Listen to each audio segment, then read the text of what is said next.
Welcome to Eurodollar University with Jeff Snyder. My name is Emil Kalinowski, and we're going to be talking about inflation. Inflation numbers in the United States came in scorching hot very recently. Relative to recent years, we're going to go back in time several decades, a few generations, to the late 1940s to explain what the difference is between consumer price increases and inflation, as well as the Federal Reserve's reaction to it, because we're going to see how the Fed reacted back then to the difference between the two, consumer price increases versus monetary inflation.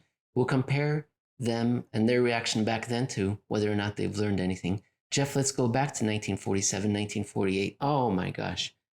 You come out of a Great Depression, you come out of a world war, and you go face first into a horrendous increase in consumer prices. Here are just some comments from your article. Worst deflationary, worst conflagration, massive volatility. US CPI gained 19.67% in March 1947, and it came down to all of 8%. So for 2 years, we had a horrible increases in consumer prices. Tell us about that time. Yeah, you wonder why that generation, we call them the greatest generation. I mean, they suffered through one thing after another, after another, after another. And so you can scarcely imagine the euphoric high at the end of World War II. Then you have 1945, a little bit of a demobilization recession. And then 46 seemed like everything was going well. And then bam, all of a sudden you go from deflationary forever and suddenly consumer prices are advancing at double digits and at its peak, almost a 20% annual rate in early 1947. And you have to wonder, I mean, that by then maybe the people were sort of, traumatized enough or normalized to it that they just thought, well, whatever else gets thrown at us gets thrown at us. But I mean, it was one thing after another, these wild swings in economic volatility and social and political existence. I mean, it's just absolutely crazy and nuts. Now, you're the head of global research for Alhambra Investments, and you write there, and our listeners and viewers can go to the Alhambra Investments blog, go to March 10th, 2022, and look up a title, Consumer Prices and the Historical Pains. Now, Jeff, in the article, you say that despite this lasting 2 years, this consumer price increase, it was transitory. Now, we're going to talk about why that is. And we're going to compare it to non-transitory increases in consumer prices, monetary inflation in a second. But first, we're going to talk about the Federal Reserve. You, with the help of hindsight, maybe at the time you would have known, but with the help of hindsight, you know this was transitory. The Federal Reserve at the time did not think so. They were convinced otherwise. They thought this was going to be an inflationary inferno. Tell us about Thomas McCabe, the House Banking and Currency Committee, and what was happening in August 1948. Well, by the early parts of 1940, really the late part of 1947, Federal Reserve officials started to equate consumer prices with what they thought was an out-of-control banking system going crazy, especially in credit markets like consumer credit and things like that. So they decided we need to put the brakes on this inflation because it has all the hallmarks, at least according to them, of excessive money. The very thing that they had been afraid of since the middle 1930s, as hard as that is to believe, the Federal Reserve had been, you would think during the Great Depression, the Fed would have been more worried about deflation than inflation, but that's not the case. As soon as the economy started to recover in 1934 and 1935, the Fed started seeing inflationary ghosts right away, which is why they triggered the 1937 depression within a depression, using reserve requirements as a means to lock up too much money before it became inflationary. And obviously that wasn't the case because there was no inflation. There was only modest reflation. And as soon as they took those reserves from banks rebuilt their reserves. And the only way they did that was by shrinking the money supply yet again, leaving 1937 and 38 as one of the worst isolated depressions in history. But the fact that it came along during the Great Depression just meant it was another depression within a depression. So the Fed has always had this inflation bias, including the 1930s, and they never stopped. They never gave up on that. So along in 1946 and 47, consumer prices start to accelerate. They say, aha, here it is. Here is that inflation we've been warning you about for a decade. It's finally here. We need to do something about it. Yes, we screwed up in 1937 and caused a massive crisis. We promise we won't do it again. So you can see why Thomas McCabe, who was chairman at the time, had to go to Congress and essentially beg for authorization to use reserve requirements because Congress wasn't too happy. Politicians and the government were not too happy with the 1937 experience and said, maybe you people just see inflationary ghosts all the time, and maybe you shouldn't have this authority because you're like a kid with a box of matches with it. Here's a quote to the House Banking and Currency Committee in August 1948 from Mr. McCabe. Quote, "We are convinced that so long as the present situation lasts, it is important to restrict further credit expansion and to promote a psychology of restraint on the part of both borrowers and lenders." In the middle of a depression, at the tail end of a depression, you want to restrict money and credit. God. What's amazing though, Emil, and I think I pointed out in the article, is that even then, look at how important psychology is to monetary policymakers. They're saying it's important to shut down this inflationary psychology. At least by then, they linked it. Back then, they linked it with actual monetary and credit policy. But still, there's a psychology angle to monetary policy, at least in the way policymakers understand the situation. So it was important in August of 1948 for Thomas McCabe to go up to Congress and say, we need these reserve requirement powers, discretionary authority to raise reserve requirements on banks before this credit business really triggers this uncontrolled inflationary scenario. Now to Mr. McCabe's benefit, though, we have to admit that by January 1949, the CPI rate was back under 2%, Jeff Snyder, because they used those powers and they strangled the economy and money creation immediately. Isn't that what happened? That is actually the modern version. I wrote a different article about the 1947-48 experience, contrasting more recent scholarship about the 47-48 recession, or the 47-48 inflation with the 48 and 49 recession, and how it's looked at in modern times versus how it was looked at contemporarily.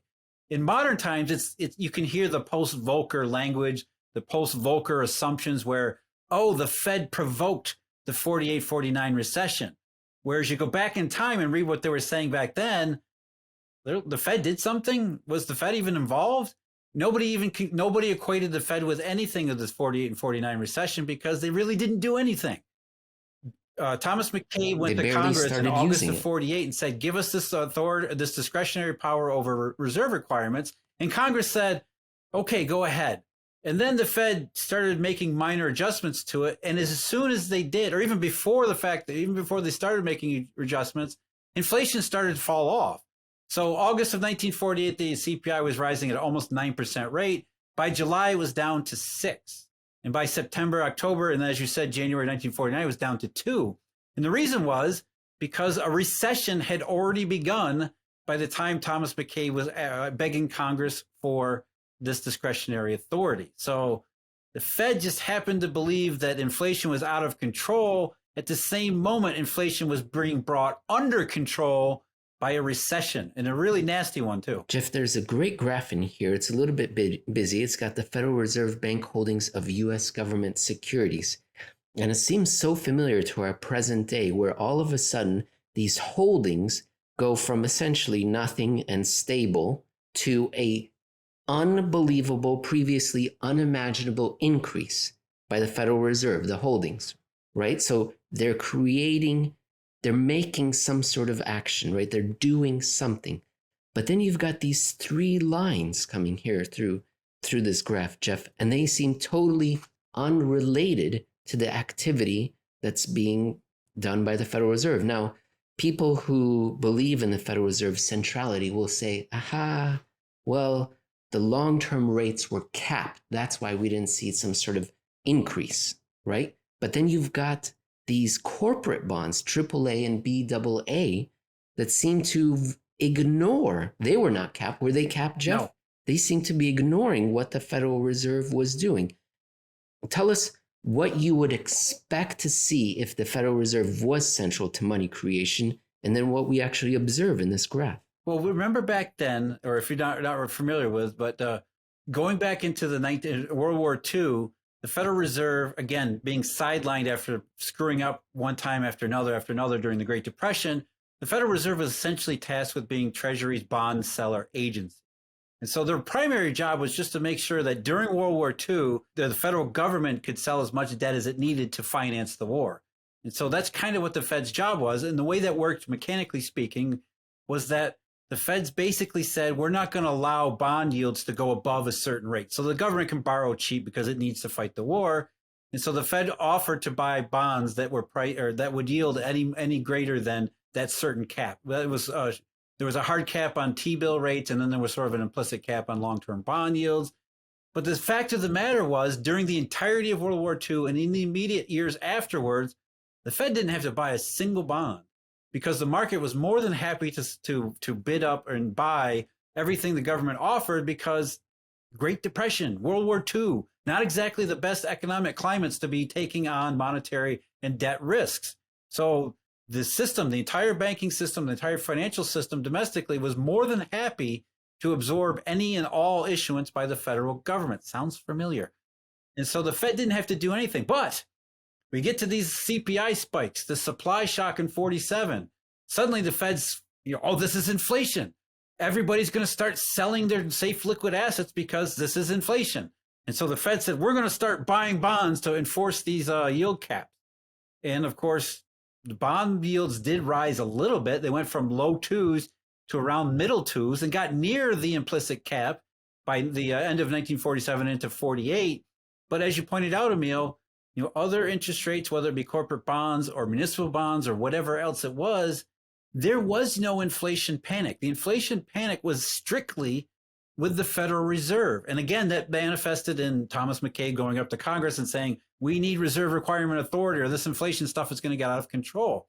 When the bond market told them, you're buying all these bonds, you don't need to. We're not exactly believing this is an inflationary circumstance.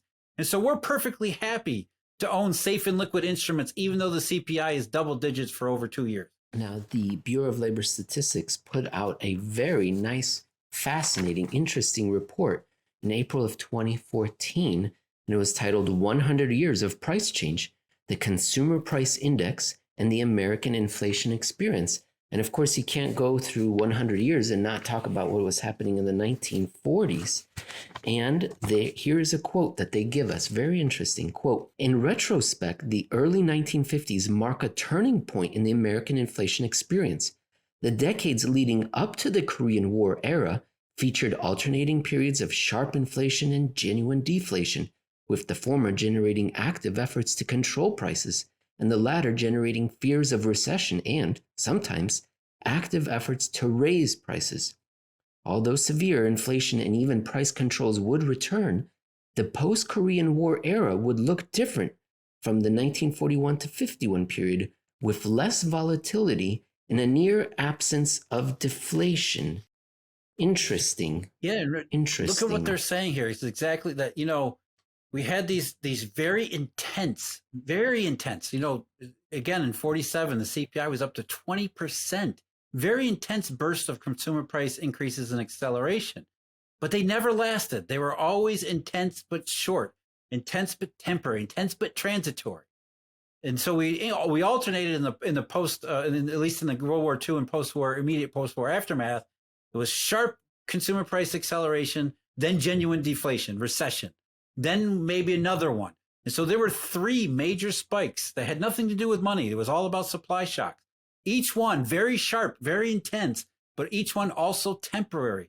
And at the end of each one, as the BLS pointed out almost 80 some odd years later, that it wasn't consistent inflation. It usually ended with genuine deflation. And, as they said, active efforts to get prices to go back up again. So something was very different in the way that consumer prices behaved structurally up until around the middle 1950s. Then from the middle 1950s forward, something was very different. Instead of being short, sharp bursts of intense consumer price acceleration, it was more of a slow, relentless, unrelenting building of consumer prices, more and more and more and more, steady, smooth, rising, never stopping. And of course, eventually that became the Great Inflation. And it's interesting, at least to me, how during that immediate post-war era, the pre-1955 period, where you had these sharp bursts of consumer prices that weren't inflation, yet the Federal Reserve every single time was convinced that it was inflation, only to be shocked into these recessionary consequences. And then we get into the 1960s when it was inflation, it turned into the great inflation. Where the hell was the Fed? Suddenly they were more concerned about other things than actual monetary growth and inflation. That is the history of the Federal Reserve. When they think it's one thing, it always turns out to be another thing. So they were thinking inflation during the Great Depression when it was nothing but deflation. They were thinking inflation during the immediate aftermath of World War II when it was nothing more than supply shocks. And then when it turned out to actually be inflation, they were like, well, we can't define money, so we don't really know. That is the Federal Reserve. And it's only this modern creation after Volcker, we're thought to believe that, oh, now all of a sudden there are these wise monetary stewards that can plan complex economic societies and do so at the push of a button. That's just not their history, and it's not what they actually do. Which is, of course, why we're doing this show. We're going to be talking about what we're experiencing right now, what the Fed believes is happening, and what will probably likely happen. But let's go back in time, Jeff. I noticed that in the mid-1950s, it would sort of change. And I would give you 3 guesses, with the first 2 not counting, Jeff, as to what it was that changed and created this big difference between these 2 eras. Now, okay, spoiler alert, it was the creation of this network of banks creating money out of thin air, the Eurodollar. Okay, a decade later, you asked where was the Fed earlier. Well, a decade later, they were at Basel, probably at the BIS at a very nice conference, and the BIS announced that they have noticed this Eurodollar thing about 9 years later, but they noticed it. And I'm going to contrast what the official sources are saying about this new, very interesting creation of money versus what the private markets are saying, okay? So, and how much importance they place on this new thing, the Eurodollar. Quote from the BIS, at the same time, certain criticisms have been made of the market, the Eurodollar, in particular, that it hampers efforts to control inflation. So far as inflation is concerned, borrowing in the euro market by a country may enable the private sector to circumvent a domestic credit squeeze, or may allow the authorities to delay corrective action against an external deficit. I'll let you jump in after I read this one, Jeff.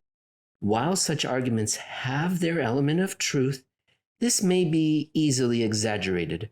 Moreover, arguments about the control of inflation and the possibility of bad debts would for the most part apply not to euro currency lending as such, but to international credit in general. It sounds like Mr. Bill Dudley in 2007. The Eurodollar market. Don't take it seriously. All right. What are they saying? The BIS 1964, the official view. Well, okay. The BLS said, 100 years, 80 some odd years later said, look, something changed with as far as the behavior of inflation in the United States, something big.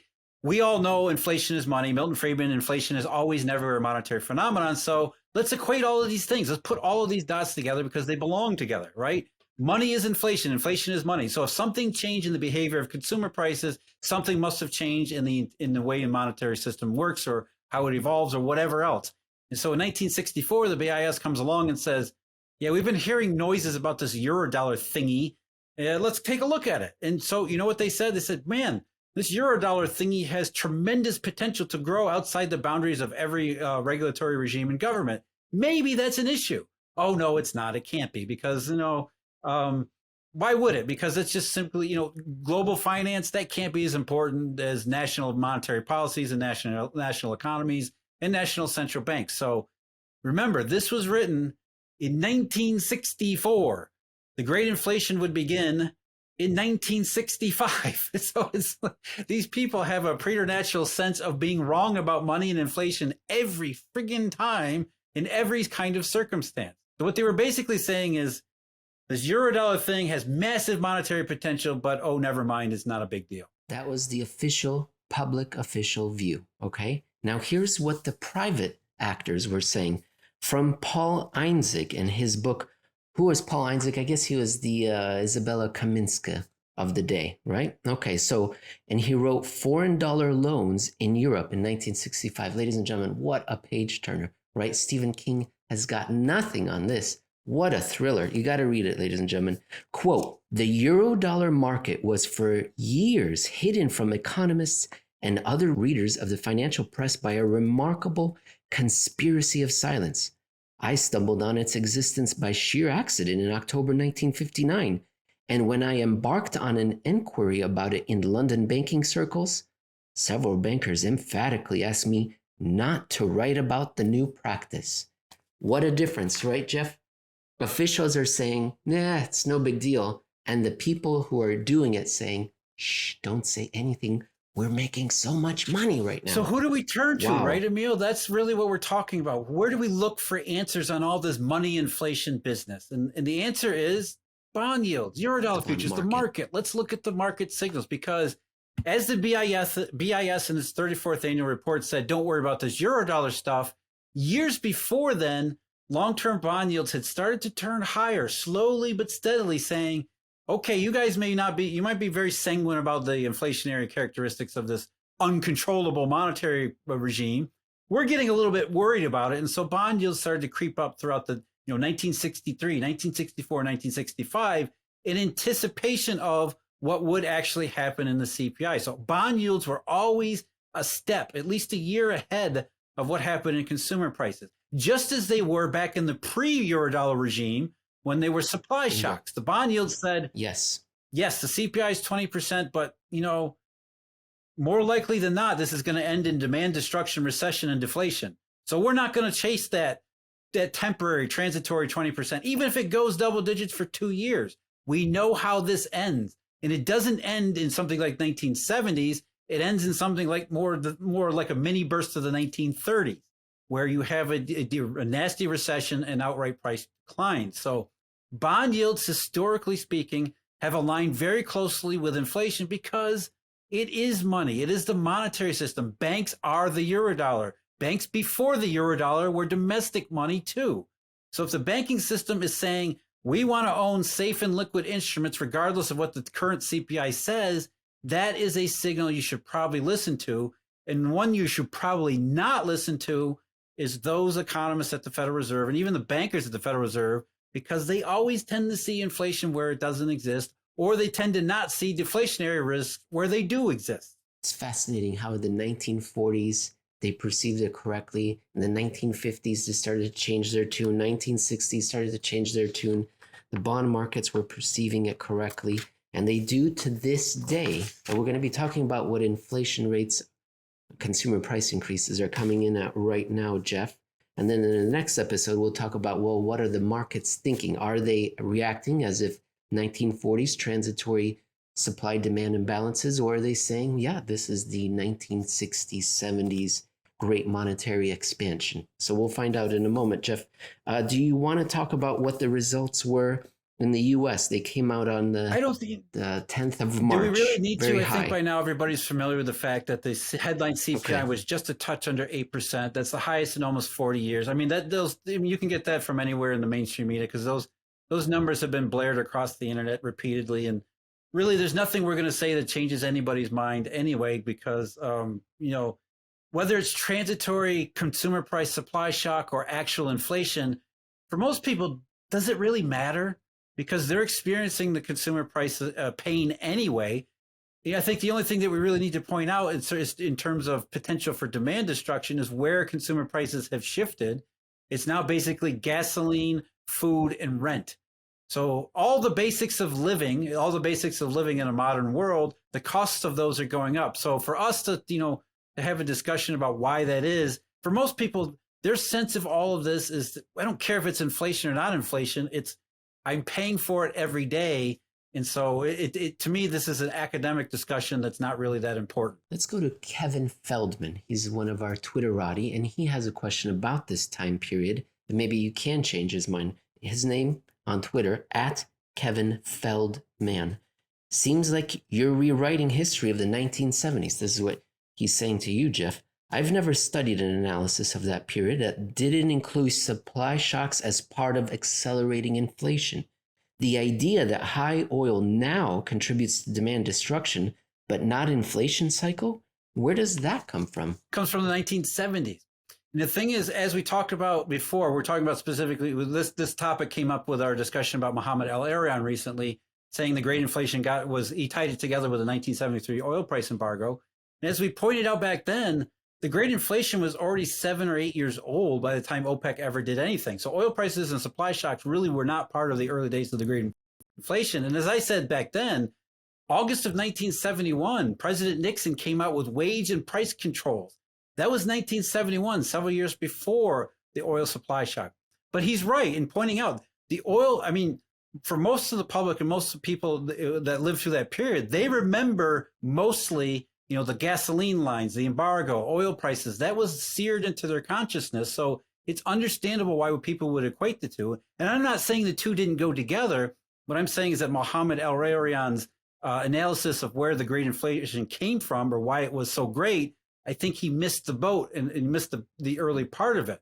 But even then, the OPEC oil embargo, which started in April of 1973, didn't actually contribute to an inflation. It actually did create demand destruction because within months, the United States economy was in a recession. We had monetary inflation. I hate that term, but still.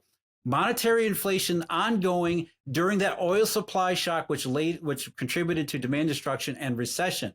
In the 74, 75, it lasted all the way through 1974 into 75, was one of the worst up until the 1980s.